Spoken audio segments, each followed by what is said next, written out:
All right, everybody, we are now going to perform a heat shift test, is what I'm going to call it. But the premise of the test is to see if when the rifle barrel is heated, it will shift its point of impact relative to its point of aim. So, are we having an inconsistency issue or a stress relief issue as the gun heats up or cools down? We are going to do this in a battle rifle style. We're not testing with match ammunition. We are getting to the point where we know that the known factor for this specific ammunition and this specific rifle with this specific optic and mount setup is about a 2.5 MOA grouping set. So we should have a nice cluster for our first group. We are then going to put a 20-round magazine through the gun at a steady pace, a couple double taps. Maybe if I get froggy, I'll just keep hammering away. But we're going to shoot the steel plate at 100 yards a couple times and just get through this 20-round mag. Then we're going to put our final mag in, and we're going to do another 10-shot group. So we will should see a 0 at 100 yards, dump the 20 rounds, and then we will see if we have a point of impact shift. Makes sense? Good. Okay, if you don't understand or I didn't explain it clearly, rewind the video a little bit, watch it again until it makes sense, or just keep watching and figure out what I'm doing. So, we are going to shoot both 10-shot groups off of the Field Expedient 30 cal ammo can here, and we're going to see what happens. We're not really trying to get our absolute best performance right now, and this first group is lower on the board, so it's probably going to be cutting a little bit, a few grass blades as it goes down range. We're just trying to see, does that grouping bias change with the barrel heating up? It's approximately 48 degrees out here. The wind is blowing straight into my face, dead on at the rifle at about 5 or 6 miles per hour with mild gusts. So let's get right into it and see what she'll do.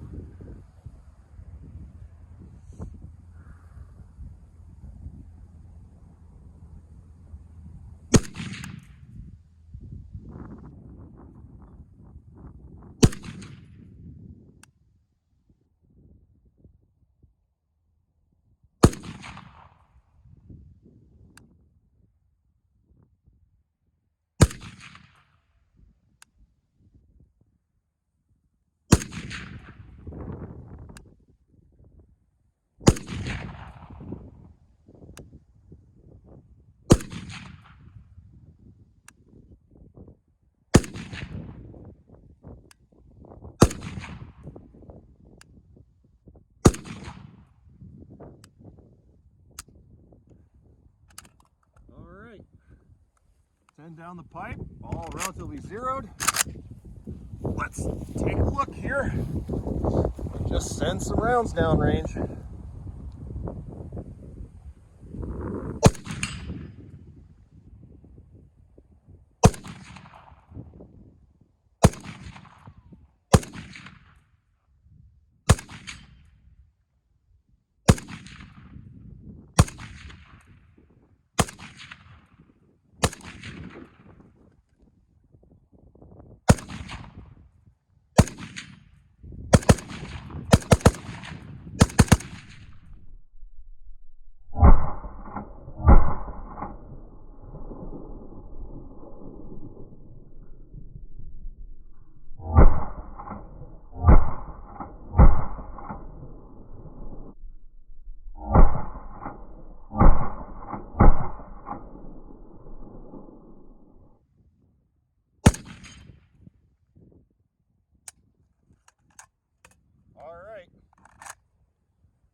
She's good and toasty. Let's see if we have a group shift now.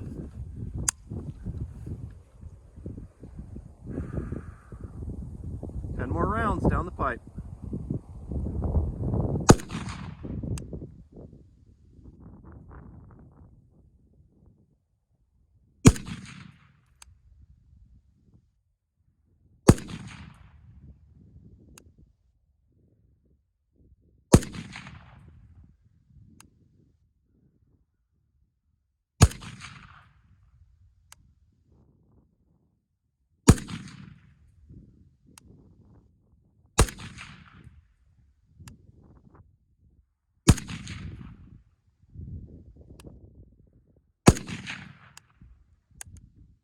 Should have been 10. Hopefully I can count, because I did not download my 25 round mag.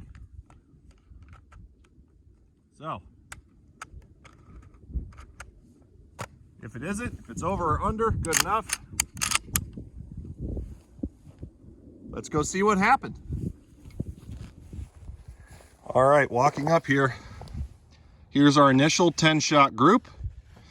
We've got some horizontal dispersion. I know these were the two first rounds because I could see them after each shot.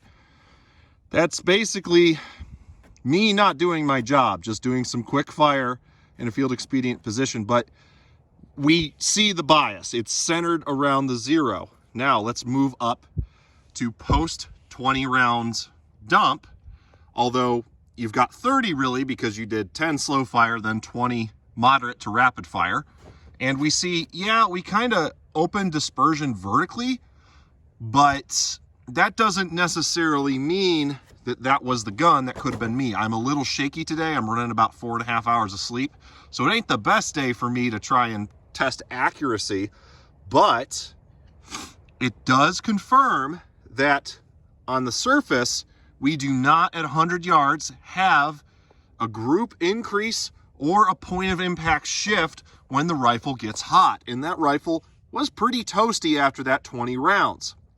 Will this change if you dump 60 rounds and then try it again? Probably.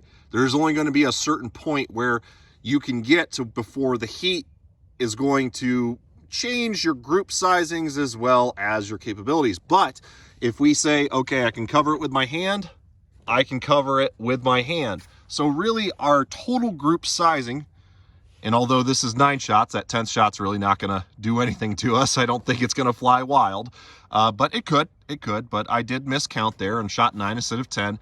But we can see that in this simple basic test, we have consistency with our optic, we have consistency with our mount, and we also have consistency of the barrel's capabilities, even though it's a medium to light contour barrel. So really, we're not doing too bad, and that is pretty nice for just running standard ball cartridges. Really pretty happy with that. Let's go take a look at the groups I shot while being shaky today. You'll have to excuse the wind. It is Nebraska, and once again, we are windy.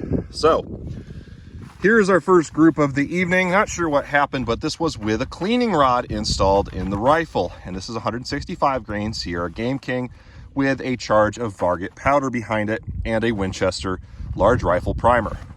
Point of aim, she's hitting a little bit high, but I had made some adjustments to the scope and this load was not zeroed for. Don't know what that is, but that's really not that great. That's about 3.25 MOA. We come over here and I was curious as to if this was because of the cleaning rod. So I said, let's put some M80 Ball back in her. She kind of likes. We can see we're kind of open here and we've got a weird flyer. And this was the point of aim dead hold, of course. Well, we take the cleaning rod out and what do we know? We shrink back down to the appropriate size for a 5-shot group. Not bad. Then we put some Hornady 150 grain soft point with 45 grains of H335 behind it with a Winchester large rifle primer. This is without the cleaning rod. And we did okay. This one felt like it was pulled, but I could watch the impacts after every shot. 1, 2, 3, 4, and 5. We come over here and I'm feeling mighty shaky, same exact load, about 5 to 10 minutes later, and I have opened it up quite a bit. I pulled this shot, but we can see the bias on the initial 3 shots is about 2 inches, so not any different than M80 Ball. Come over here, and we put the 165 grain Sierra Game King back in without the cleaning rod, do a 5-shot group, 1, 2, 3, 4, and 5. That one felt good, so this might be an actual group size. We'll see how consistent she is as we go. The short of the story is, of a long story, is it looks like we have fairly consistent performance. Unfortunately, having that cleaning rod on the gun is a no-go. It just doesn't want to have it. So we'll go to, if we're going to have it in our expedient kit, we're going to keep a 3-piece M16 pattern rod and not go with the AK style rod. So there is that. But we do see we have some accuracy potential here, but it's not really that much better than standard M80 Ball. But if we can get these flyers in, yeah, you're cutting it down to a sub 2 MOA, but you're still in that 1 3/4 MOA range. So we'll see how that does. That could be a powder issue, that it wants a little bit lower, a little bit higher charge. Could be that it likes heavier bullets. Those 165s are doing well, but maybe it wants 168s. Maybe it wants 175s. Who knows? We'll try stuff as we can get it.